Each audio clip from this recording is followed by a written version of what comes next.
오늘 우리에게 주시는 하나님의 말씀은 시편 131편 1절에서 3절 말씀입니다.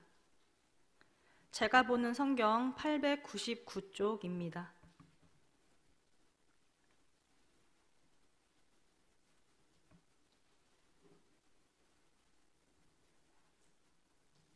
함께 합독하도록 하겠습니다. 여호와여, 내 마음이 교만하지 아니하고 내 눈이 오만하지 아니하오며 내가 큰 일과 감당하지 못할 놀라운 일을 하려고 힘쓰지 아니하나이다. 실로 내가 내 영혼으로 고요하고 평온하게 하기를 젖된 아이가 그의 어머니 품에 있음 같게 하였나니 내 영혼이 젖된 아이와 같도다. 이스라엘아, 지금부터 영원까지 여호와를 바랄지어다. 아멘. 오늘도 예배를 사모해서 나온 모든 분들을 환영하고 축복합니다. 네, 저에게는 지아라는 4살짜리 딸 아이가 있습니다. 지아는 얼마 전까지만 해도 엄마의 말을 굉장히 잘 듣는, 한 번에 잘 듣는 아이였습니다. 그래서 지아야, 그거 위험하니까 만지면 안 돼 라고 이야기하면 즉시 만지지 않고 그것을 지켜보는 그러한 아이였습니다. 그런데 이 아이가 근래에 4살 춘기에 접어들었습니다. 제 말을 못 들은 척하기 시작한 것입니다. 지아야, 위험하니까 그거 만지면 안 돼 라고 이야기하면 못 들은 척하고 자기가 하고 싶은 것을 계속해서 하는 것이었습니다. 지아야, 넘어지니까 뛰면 안 돼, 밥 먹기 전에 간식 먹으면 안 돼, 손톱 물어뜯으면 안 돼, 이런 이야기를 수없이 많이 하지만 지아는 끝까지 모른 척하고 있습니다. 제 말을 듣는 둥 마는 둥 하는 것입니다. 그래서 제가 하고 싶은 대로 하다가 넘어져서 다쳐서 울기도 하고 또 물을 쏟기도 합니다. 그럼 제가 지아에게 뭐라고 이야기할까요? 엄마들이 흔히 하는 말들 있죠. 그러니까 엄마 말 잘 들으라 그랬잖아. 그러니까 엄마 말 잘 들어야지, 하지 말라 그랬잖아. 이제 이런 레파토리로 잔소리를 하게 됩니다. 사실 지아는 너무 잘 알고 있습니다. 엄마의 말대로 했을 때에 자신이 참 안전하다는 것을 알고 있습니다. 그런데도 4살짜리에게 있어서 자신이 하고 싶은 욕구를 누른다는 것은 쉽지 않은 일 같아 보입니다. 생각해보면 저도 그렇습니다. 어릴 때 부모님들이 공부 열심히 해야지 성공한다, 공부 열심히 해야지 잘 산다 라고 이야기하지 않습니까? 그 말들 너무나 맞는 말이고 잘 알고 있습니다. 그런데 열심히 하나요? 어쩌면 지아보다도 더 모른 척 했던 저의 모습을 떠올리게 됩니다. 부모님의 말씀을 제대로 듣지 않는 모습을 보고 있노라니 새삼 하나님 앞에서 우리의 모습이 느껴졌습니다. 하나님의 말씀대로 하나님만 바라고 사는 삶을 모르지 않습니다. 수년간의 신앙생활을 통해서 하나님 앞으로 나아가는 길이 무엇인지 그 누구보다도 잘 알고 있습니다. 하지만 우리의 뜻과 의지가 너무나도 강해서 매일같이 넘어지고 엎드려진 우리의 모습을 보게 됩니다. 그래서 오늘 말씀인 저자인 다윗은 이런 우리들에게 하나님만 바라며 사는 삶에 대해서 이야기를 해줍니다. 오늘 본문인 시편 131편 말씀은 다윗이 성전에 올라가며 부른 노래입니다. 이 시에서 다윗은 자신이 바라고 의지하는 분이 하나님임을 고백합니다. 우리는 다윗의 삶을 너무나도 잘 알고 있습니다. 그의 인생을 보면 애처롭습니다. 누구도 거들떠 보지 않던 목동이었고요. 거인과 같던 골리앗과의 싸움, 사울 왕에게 죽임당할 뻔하고 압살롬에게 쫓기는 등 그의 삶을 보면 비참한 일들 투성입니다. 그런데 다윗은 하나님만 바라보는 사람이었습니다. 늘 하나님만 바라보며 하나님이 자신과 함께 해주시고 하나님이 구해 주실 거라는 확실한 믿음이 있었습니다. 그가 하나님만 보고 나아갈 때에 하나님께서는 다윗과 함께 해주시고 그를 이스라엘의 위대한 왕으로 세워주셨습니다. 다윗은 하나님 앞에 받은 은혜가 너무나도 컸던 사람입니다. 그래서 다윗은 오늘 마지막 절 3절 말씀에 백성들을 향해서 이렇게 말합니다. 이스라엘아, 하나님만 바랄지어다. 지금부터 영원까지 하나님만 바랄지어다 라고 말합니다. 오늘 이 시간 다윗이 외치는 이 이스라엘이 저와 여러분이 되시기를 간절히 부탁드립니다. 우리 함께 다윗 앞에 하나님의 말씀을 듣는 이스라엘이 되어서 하나님만 바라는 삶이 어떤 삶인지, 어떤 은혜가 있는지 주신 말씀을 통해 함께 은혜 누리기를 바랍니다. 첫 번째, 하나님만 바라는 삶은 교만하지 않는 삶입니다. 몇 개월 전부터 저희 가정이 타고 있던 차가 말썽을 부리기 시작했습니다. 안전에 대한 위협도 느껴지고 수리 비용에 대한 부담감도 많이 커서 이 차를 급하게 처분하게 됐습니다. 그래서 지금은 잠깐 경차를 타고 다니게 됐습니다. 그런데 제가 이 차를 타고 다니면서 유독 더 많이 느껴지는 것이 있습니다. 모든 차주분들이 그런 것은 아니지만 일부 좋은 차를 타고 다니는 분들에 대한 위협 운전이나 끼어들기 같은 것입니다. 자동차의 수준에 따라서 자신의 권위도 함께 올라간다고 생각하는 그 소수의 사람들이 있습니다. 이런 사람들이 위협 운전을 할 때 제가 똑같이 할까요? 안 할까요? 절대로 똑같이 하지 않습니다. 인간적인 마음 같아서야 20톤 트럭으로 밀고 싶죠. 그런데 절대로 똑같이 하지 않습니다. 더 많이 안전운전을 하고 방어운전을 하게 됩니다. 잔뜩 긴장하고 운전을 하는 거죠. 좋은 차에 대한 특권의식을 갖고 이 우월한 마음을 갖고 있는 일부 운전자들에 의해서 타인은 이러한 조마조마한 마음을 가지고 달리기도 합니다. 이 교만한 마음은 자신만 존감는 것이 아니라 타인의 상황이나 마음까지도 해치는 무서운 마음입니다. 그런데 그 누구보다도 교만할 수밖에 없던 사람이 있었죠. 그는 바로 다윗입니다. 그는 골리앗과의 싸움에서 막대기와 물맷돌로 싸워서 승리했습니다. 수많은 나라의 싸움에서 승리했고요. 이스라엘의 어느 왕도 이룰 수 없는 영토를 확장했고 나라를 부강하게 만들었습니다. 심지어 이스라엘보다 훨씬 큰 나라로부터 조공을 받기도 했습니다.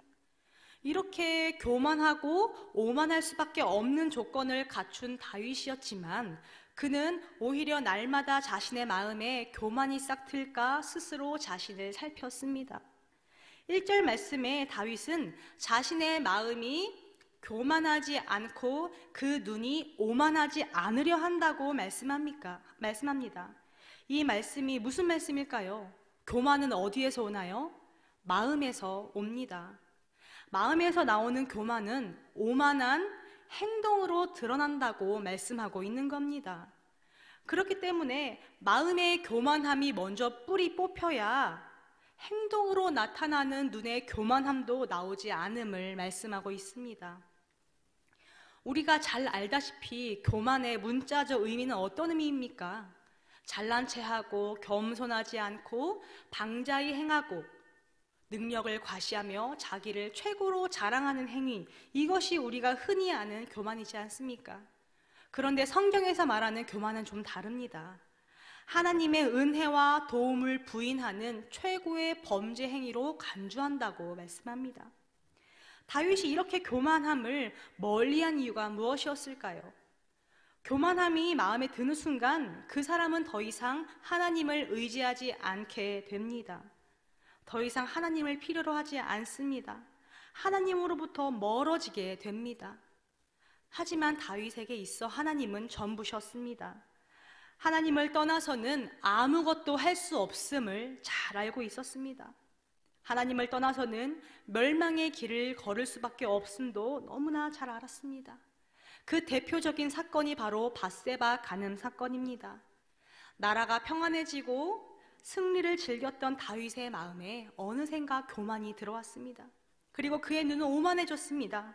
그래서 하나님을 두려워하지 않고 부하의 부인을 취하는 죄악을 저질렀습니다. 죄를 저지르면서도 그것이 죄인 줄 몰랐습니다. 그래서 이 일로 다윗은 고난을 당하게 됩니다.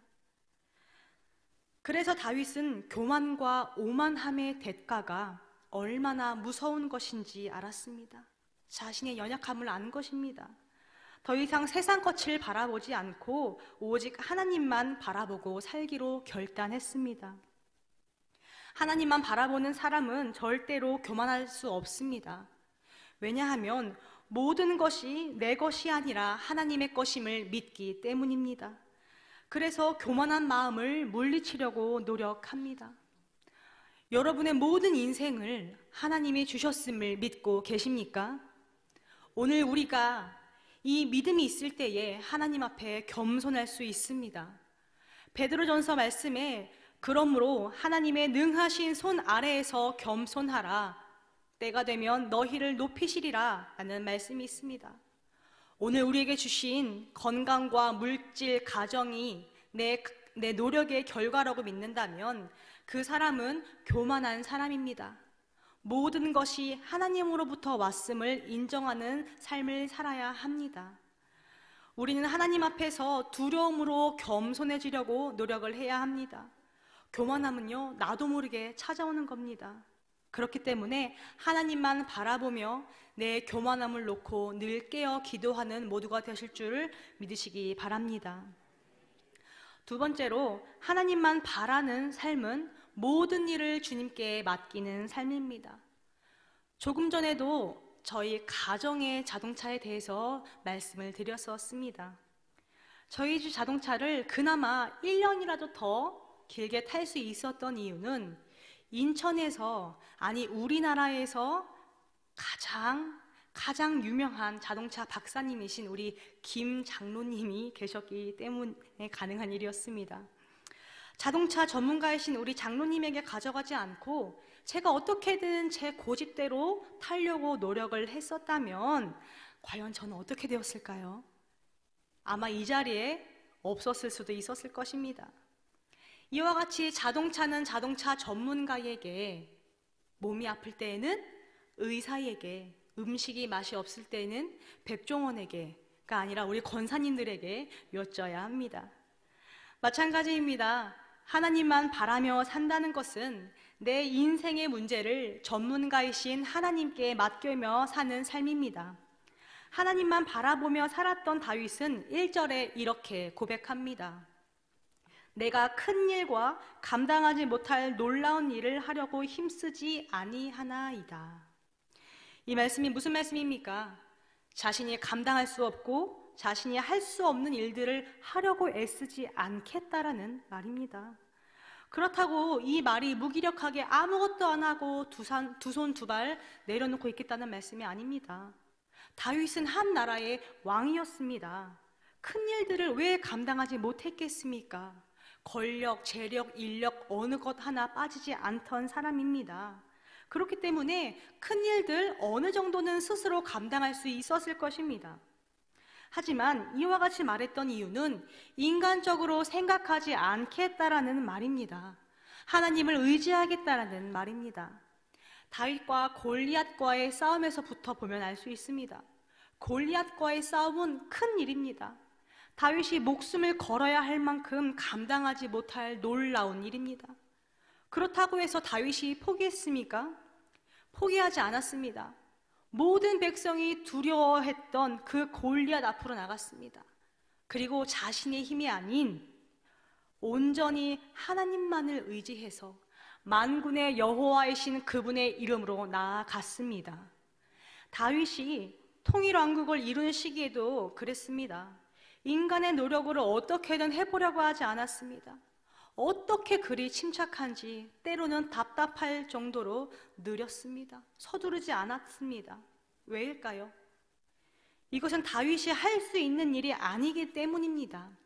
이것은 하나님이 하실 일이기 때문이었습니다. 하나님만 바라는 사람은, 하나님께 모든 것을 맡기는 사람은 초조해하지 않습니다. 답답한 일을 만나도 걱정하지 않습니다. 왜냐하면 그것은 하나님이 하실 일이기 때문이고 나를 위해 해주실 일을 믿기 때문입니다. 여러분, 우리의 인생에 우리가 감당할 수 있는 일이 많을까요? 감당할 수 없는 일이 많을까요? 인간적으로 보면 온통 모든 것이 내가 감당할 수 있을 것 같지만 그것은 결코 내가 감당하는 것이 아닙니다. 내가 아닌 하나님에게 모든 것을 맡기며 사는 삶을 사시기 바랍니다. 내 노력 안에서 내 능력으로 감당할 수 없는 일들이 있음을 인정하고 모든 일을 하나님에게 맡기시기 바랍니다. 모든 것은 하나님으로부터 왔습니다. 나 또한 하나님의 것입니다. 그러므로 내 삶의 주인 또한 하나님이십니다. 내 문제를 하나님께 양보해 드리는 것이 아닙니다. 내 문제가 곧 하나님의 문제이고 하나님이 해결해 주실 것을 믿어야 합니다. 이번 여름 휴가 때에 정말 친한 선교사님 부부를 만났습니다. 이 선교사님 부부와 저의 인연을 말씀드리자면 제가 20살 때 모 교회에서 중등부 봉사를 했었는데 그때 담당 교역자셨습니다. 그리고 그의 와이프는 그 교회에 정말 친한 청년 언니였습니다. 제가 사역을 나가면서 나중에 같은 사역지에서 사역을 하게 됐습니다. 그때 서로를 의지하면서 사역을 감당했던 것이 생각이 납니다. 그리고 5년 전에 이 선교사님 부부는 부르키나 파소로 부름을 받아서 선교를 나가게 됐습니다. 그리고 5년 만에 딱 처음 한 달 동안 휴가를 얻어서 나왔을 때 그때 만나게 된 겁니다. 그래서 저는 이 목사님과 사모님에 대해서 너무나도 잘 알고 있습니다. 이야기를 나누면서 많은 하나님의 역사하심의 이야기를 들었습니다. 계획하지 않던 이 성전 건축에 부족하지도 넘치지도 않을 만한 건축 헌금이 들어왔던 이야기, 한 번도 전도한 적 없던 무슬람 사람이 개종해서 이 교회의 사찰 집사님으로 헌신하고 있었다는 그런 이야기들, 참 많은 은혜의 이야기를 전해 들었습니다. 그런데 저는 개인적으로 이것보다도 조금 더 놀랍게 여겼던 일이 있습니다. 제가 아는 이 선교사님의 성향을 보면 완벽주의적인 성격을 갖고 있는 분입니다. 그래서 다양한 분야로 전문가이고 만능꾼입니다. 건축이면 건축, 전기면 전기, 음향, 방송, 어느 것 하나 빠지는 것이 없는 사람입니다. 그래서 저는 처음 이 선교사님 부부가 선교를 나간다고 할 때에 정말 잘 됐다고 생각했습니다. 이 선교사님이 가면 그 선교지에 큰 도움이 되겠다라고 생각을 했던 것입니다. 그런데 이야기를 듣는 와중에 이런 말을 합니다. 그곳에서는 갖고 있는 지식이나 재주가 아무런 소용이 없다라는 것입니다. 무엇이 고장이 나서 고치려고 하는데 이 부품이 구할 수가 없다는 것입니다. 이 부품을 구하는 데에 선박으로 들어오는데 한 달 이상이 걸리기 때문에 이 고치는 데 아주 애를 먹는다고 합니다. 성전 건축을 했지만 물과 전기가 들어오지 않는 곳이랍니다. 전기가 들어오지 않아서 매주 발전기를 돌려야지 예배를 드릴 수가 있다고 합니다. 그 물이 들어오지 않는 이유가 암벽 위에 지어진 교회이기 때문에 이 우물을 파는 거는 거의 포기한 상태라고 합니다. 사랑하는 두 아이가 고열로 몇 날 며칠을 아프기라도 하는 날에는 정말 마음이 애달파진다고 합니다. 병원을 몇 시간 걸려서 갈 수 있는데 그 병원도 전문의가 없어서 제대로 된 치료를 받을 수 없기 때문에 정말로 모든 것이 우리나라에서 있었던 것처럼 생각대로 척척척 되는 것이 하나도 없더라는 것입니다. 이렇게 몇 년을 있다 보니까 선교사님이 모든 것을 내려놓게 되었다고 합니다. 정말 하나님한테 모든 것을 맡기고 하나님의 이끄심 따라서 순종하며 나아가는 수밖에 없더랍니다. 그랬더니 하나님께서 차근차근 직접 일하시는 것을 보며 하루하루 신기한 일들을 경험해 보고 있다고 이야기했습니다. 저는 그분이 이러한 고백을 하는데 이것이 그 어떤 은혜의 이야기보다도 놀라웠습니다. 재주가 많고 모든 것이 완벽해 보였던 이 사람도 모든 것을 하나님 앞에 맡기며 하나님만 바라고 나아가는 것이 진정 은혜 가운데 살아가는 사람 같았습니다. 하나님은 우리의 주인 되십니다. 태초부터 지금까지 모든 것은 하나님의 것이었습니다. 우리 또한 하나님의 것입니다. 모든 것이 하나님의 것인데 하나님께서 자녀된 우리를 책임져 주시지 않겠습니까? 우리는 하나님을 떠나서는 아무것도 할 수 없음을 깨달아야 합니다. 하나님에게 소망을 두고 모든 일을 하나님께 맡겨드리는 순간 사람이 할 수 없는 크고 놀라운 일을 하나님께서 해 주실 것을 믿으시기 바랍니다. 마지막 세 번째로, 하나님만 바라는 삶은 하나님 안에서 평온함을 느끼는 삶입니다. 제가 하루 중에서 가장 평온함을 느끼는 때가 언제인 줄 아십니까?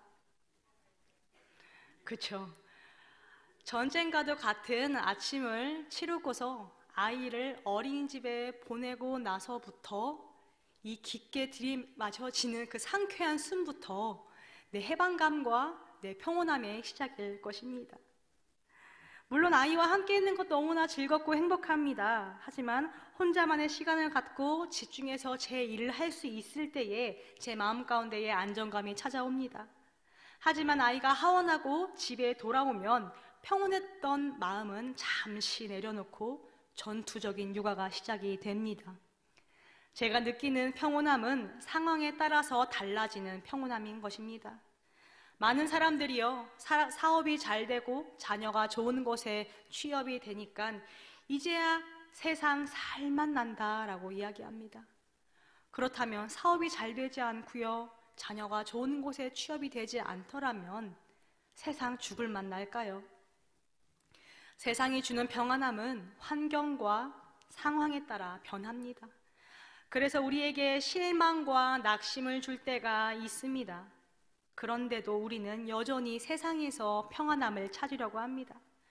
그렇다면 외적인 요인이 아니라 어떠한 환경에도 변하지 않는 평온함을 얻으려면 어떻게 해야 할까요? 어떻게 해야 참 평온함을 얻을 수 있을까요? 오늘 하나님께 소망을 두었던 다윗의 고백을 보시기 바랍니다. 함께 2절 말씀을 읽도록 하겠습니다.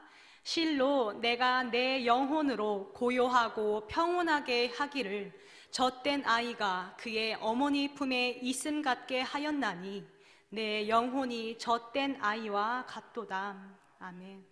여기 맨 앞에 실로라는 말이 나와 있습니다. 실로. 이 실로는 뭐뭐임으로 오히려라는 뜻을 담고 있습니다. 우리가 앞절에 어떤 말씀이 있었습니까? 겸손히 교만하지 않고 주님께 모든 것을 맡겼다고 했습니다. 그랬기 때에 찾아오는 평안함을 말씀하고 있는 것입니다. 다윗은 자신의 영혼이 어머니 품 안에 안긴 젖된 아이와 같다고 이야기합니다. 어머니 품 안에 젖된 아이는 젖을 충분히 먹고 난 상태의 아이를 의미합니다. 젖을 배불리 먹고 나서 어머니 품 안에 안긴 아기를 보신 적이 있습니까? 그 얼굴이 어찌 그리 평안해 보이는지 어떠한 것도 문제가 되어 보이지 않습니다. 전쟁이나 가난, 세상의 어떤 어려움도 그 평안함을 깨뜨리지 못할 것 같습니다. 다윗의 영적 상태가 지금 이 아이와 같이 엄마 품에서 배불리 먹은 아기와 같다는 것입니다. 그는 하나님 품 안에 안긴 영적인 젖을 먹고 충만한 상태에 있습니다. 그런데 다윗의 삶을 보시기 바랍니다. 그의 삶이 평안한 삶이었나요? 그는 젊은 시절 광야에서 도망자의 삶을 살았습니다. 늘 사울에게 쫓겨다녔고요. 다른 나라로 망명을 해서 미친 사람과 같은 모습을 보여서 살기도 했습니다. 왕이 되기까지 수많은 전쟁을 치러야 했고 왕이 되어서도 그랬습니다. 자신의 아들의 반역으로 왕궁에서 쫓겨나기까지도 했던 그런 사람이었습니다. 하루도 평온할 날이 없던 사람인데 그의 인생이 매일매일 사망의 음침한 골짜기 같았습니다. 그런데 다윗은 그 안에서 이렇게 고백을 합니다. 내가 해를 두려워하지 않음은 주께서 나와 함께 하심이라. 그는 하나님 안에서 평안했습니다. 왜요? 하나님이 자신과 함께 하심을 믿었기 때문입니다. 이 사망의 음침한 골짜기는 쉴만한 물가와 푸른 초장으로 인도해 주시는 과정임을 알았기 때문입니다. 그래서 그는 어떠한 상황에서도 하나님만 바라보았고 하나님께서는 그런 다윗에게 평온함을 주셨습니다. 하나님만 바라며 겸손히 하나님 앞에 모든 것을 맡기며 나아갈 때에 우리는 세상의 어떠한 환경에도 상관없이 평안할 수 있습니다. 예수님께서는 그 평안에 대해서 세상이 줄 수 없는 평안이라고 말씀하셨습니다. 예수님의 평안을 가진 사람들을 히브리서에서는 세상이 감당할 수 없는 사람들이라고 말합니다. 어떠한 죽음이나 힘든 상황에서도 두려워하지 않습니다. 심각한 가난에서도 평안합니다. 이렇게 평안할 수 있는 이유가 무엇이었을까요? 하나님만 바라며 하나님으로부터 오는 영적인 젖을 먹었기 때문입니다. 오늘 우리도 우리의 주인 되시는 하나님께서 주시는 영적인 젖을 먹어야 합니다. 그 젖을 어떻게 먹을 수 있을까요? 그것은 우리가 매일 드려지는 이 예배 가운데에 먹을 수 있습니다. 진정으로 하나님을 향해 마음을 다해 예배를 드릴 때에 신령한 젖을 먹을 수가 있습니다. 그리고 마음을 쏟아내며 하나님 앞에 기도할 때에 신령한 젖을 먹을 수가 있습니다. 하나님의 말씀을 듣고 깨닫고 쫓아 살아갈 때에 신령한 젖을 먹을 수가 있습니다. 그러므로 우리는 진정으로 예배하고 기도하고 말씀 보는 데에 힘쓰시기를 바랍니다. 우리에게 영적인 젖이 충분히 채워져서 이 평안한 상태가 될 때에 세상에 어떠한 어려움이 찾아와도 이 믿음으로 이길 줄을 믿으시기 바랍니다. 말씀을 끝맺겠습니다. 하나님을 바라보기 힘든 상황에서도 하나님만을 바라봤던 다윗. 큰 일이든 작은 일이든 자신의 힘이 아니라 하나님을 의지하고 하나님께 모든 것을 맡겨드렸던 다윗. 그랬기에 젖먹이 아이처럼 하나님 품 안에서 참 평안을 얻었던 다윗. 오늘 이 말씀을 통해서 저와 여러분의 삶이 아무리 힘들고 어려워도 세상에 소망을 두고 세상을 바라보고 나아가는 것이 아니라 오직 하나님만을 바라보는 믿음의 결단이 있으시기를 바랍니다.